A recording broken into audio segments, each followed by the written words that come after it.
My name is Ken Strickland. I am the lead game designer on South Park: The Fractured But Whole,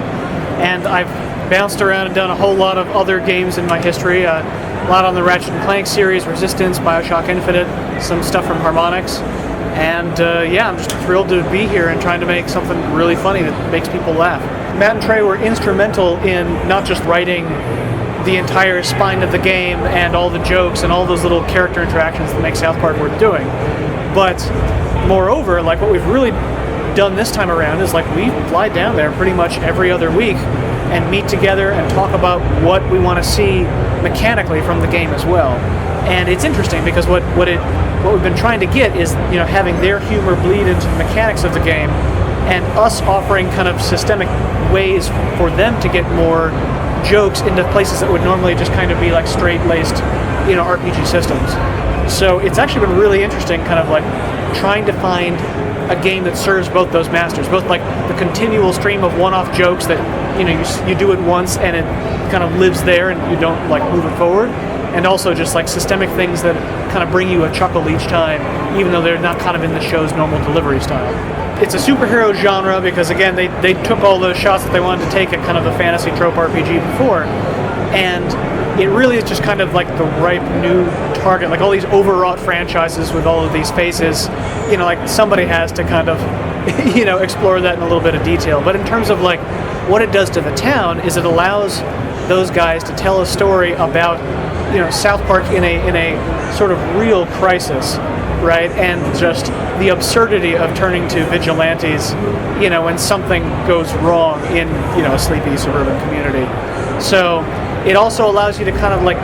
really play with that dissonance, where like the kids think it's the most epic thing ever, and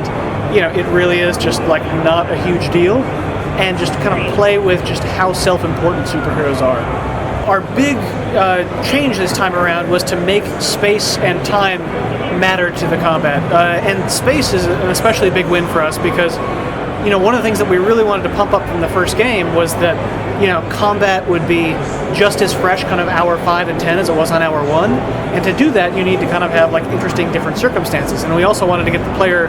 to connect more with the town. So suddenly, instead of going to abstract battle spaces, actually fighting and doing interesting stuff in the locations that you're familiar with from the show made a ton of sense. And it also means that we can design really interesting, funny scenarios that aren't abstract anymore, right? That they have the joke is in the battle itself.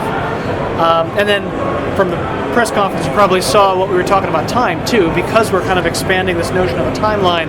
and the fact that your main character's farts can actually just rip holes in time. Like, you suddenly get this really interesting secondary layer where you're stealing turns and moving turns around just to like try to execute this incredible combo sequence. I can't go too much into like specific characters you will and won't see because we want to keep those as a surprise for the fans, but I can tell you that one of the things that we made sure to do when we were kind of like co-developing this with them was make sure that our engine could directly take assets from South Park Studios, which means we're starting to be afforded some of the flexibility that the show has to react to current events. So, characters like PC Principal that you saw in the trailer and others,